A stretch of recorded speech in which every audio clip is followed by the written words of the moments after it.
Tita Long gumatay, abay nagdabas ng matibay na resibo patungkol kay Catherine Bernardo.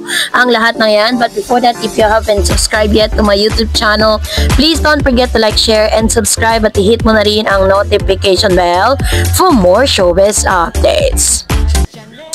Bago tayo of course magpatuloy sa ating updates for today's video, nais ko pong pasalamatan kayo for always watching and trusting this channel.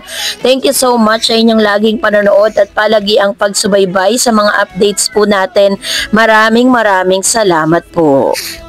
And this time, eto na, no? Pag-usapan natin si Miss Catherine Bernardo or yung ating tinatawag na comment of the day. Ayan, bago natin makalimutan.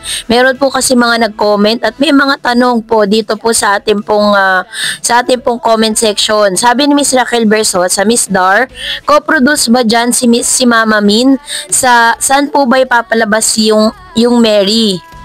Siyempre, kung sinuporta namin si Alden at Sakat din, support din kami, mahal sa buhay ni Catherine. Balita ko 10 million views pala ang Out of Order sa Netflix. Congrats po sa #team Out of Order. Still in counting pa rin yung movie na Out of Order. Ayan. So, ang alam ko po kasi parang well, hindi pa po dinidisclose kung sa sinihan, sa big screen, or sa online streaming po ilalabas yung Unmarried or Marry You, parang ganun yung title. Sabi ni Miss Estrella Garcia, bakit ba parating yung pinag-iinitan si Kat? Ang mga fans lang naman niya ang naglalabas ng brand ng mga sinusuot niya. At saka kahit pa siya maglabas ng halaga ng mga sinusuot niya, walang masama dahil galing naman yun sa dugo at pawis ang yaman niya at hindi ang nakaw. Ang pag-initan nyo yung mga walang trabahong mga asawa, kapatid. Tama naman, diba? Sabi ni Miss Geraldine, nagsimula talaga ang galit ng mga fans nung ibinalita ni na OG at Christy ang mga haka-haka na wala namang resibo. Very true. Doon nagsimula ang mga chika, no? So, eto na, bago tayo dumako dun sa ating topic, ay congratulate natin si Miss Catherine Bernardo sapagkat si Miss Catherine po ay inawardan, ano, bilang Most Influential Celebrity of the Year. Patuloy ang pagkilala sa box office queen na si Catherine Bernardo bilang isa sa pinakamatagumpay na aktres sa bansa. Si Catherine ang itinanghal na Most Influential Celebrity of the Year sa ginanap na 11th EDUC Awards kamakailan. Pinarangalan ng EDUC Circle Awards ang mga natatanging personalidad sa pelikula, TV at media mula pa noong 2011. Sa pamamagitan ng pagbati sa Instagram, ibinida ng Star Magic ang bagong achievement ni Catherine, ang super win for the Asia Superstar. Here's to earning the title of the Most Influential Celebrity of the Year at the 11th EDUC Circle Awards saad ng Star Magic. So dito po talagang naglaan po ng oras si Miss Catherine Bernardo para po talagang tanggapin yung kanya pong award. Pero alam niyo po ba na bukod po, no, dito po sa pagtanggap niya ng award na ito bilang Most Influential Celebrity of the Year sa 11th EDUC Circle Awards, kaya naman nagdiriwang din ang mga fans sa online world. Maging sa mismong venue ng nasabing award giving body sa UP Diliman ay pinagkaguluhan din ng mga guro at mag-aaral sikat.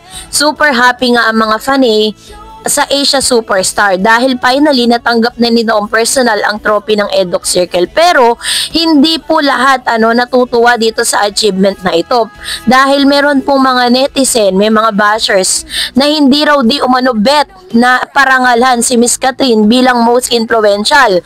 Marami kasi ang tumalak sa mismong social media post ng home network ng actress kung saan nag-post ito pong si Tita Long gumatay. Naglabas po siya ng ilang mga resibo para po patunayan na si Miss Catherine Bernardo po ay hindi po katulad ng kanilang iniisip. Kasi ito lang naman po yung mga komento sa comment section. Sabi nila, influential for what?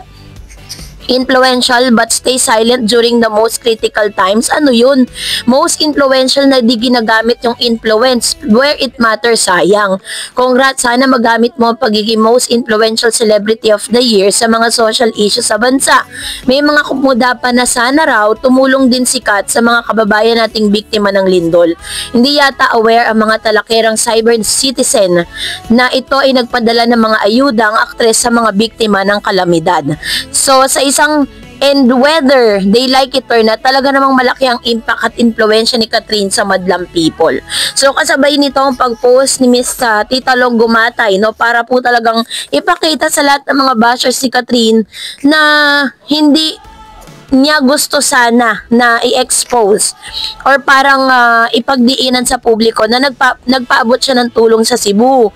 So sabi po ng Kind Cat Negros Occidental, "We are overwhelmed with gratitude for the incredible support shown by Bernardo's family, Kind Cat official friends, SMC Corp, Fresh Philippines, and all amazing individuals who helped those impacted by the earthquake in Cebu and nearby town. You have shown that even in the darkest times." So pinapatunayan lang po ng mga videos na ito po ay talagang si Miss Catherine po ay tumutulong ng tahimik. As much as possible, ayaw po sana ng mga Bernardo family na parang parang ine-expose sa publiko kung tumulong ba sila or what, 'di ba? Pero minsan kasi kailangan gawin din ito at ang gumawa po nito yung mga fan for Catherine. Personal po nilang pinasalamatan si Catherine dahil po sa napakalaking tulong na ibinigay po nila sa Cebu na tinamaan nga ng lindol at sa ilang mga bayan sa Cebu na talagang nanghihingi po ng ayuda. At isa si Miss Catherine Bernardo na nagpaabot ng kanyang tulong. Hindi po siya basta nanahimik lang. Hindi katulad po ng mga sinasabi ng mga bashers sa comment section nung tinanggap niya po yung kanyang award. Actually po, nung tinanggap niya yung award na yan is naka-schedule po sila na pumunta ng Cebu. Pero yun nga, dahil nakapangako nga siya na kukunin niya at baka may masabi na naman yung mga bashers na baka sabihin inisnab na naman ni Miss Catherine Bernardo yung awards, diba? So hindi na alam ni Miss Catherine kung saan niya ilalagay yung sarili niya.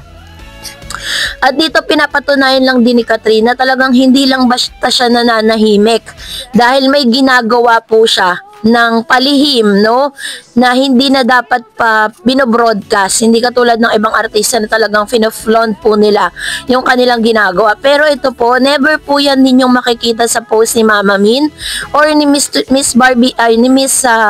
Catherine Bernardo sa kanyang IG, kasi nga ayaw niya po ng ganun. Mas gusto niya po talaga na tumutulong siya ng tahimik. Kaya nga yung mga nagsasalita against Miss Catherine, ito po ay isang panampal, no, parang ito po ay isang napahiya po ang ilan sa mga kumukuda dito po kay Miss Catherine Bernardo dahil talagang pinakita po ni Tita Long Gumatay at ng ilang mga fans po niya at ng ilang mga taga Cebu na may ginawa pong isang Catherine Bernardo. Hindi lang basta siya nanahimik at hindi niya lang talaga gustong i-post sa kanyang social media na palagi pong binabantayan ng napakarami.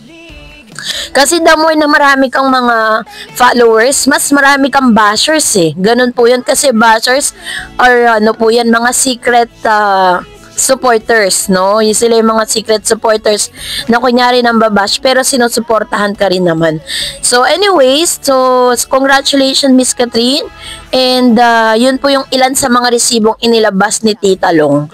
So that's it for today. For more videos and updates, please don't forget to like and subscribe, and please don't forget to follow my Facebook page, The REDS TV. God bless everyone.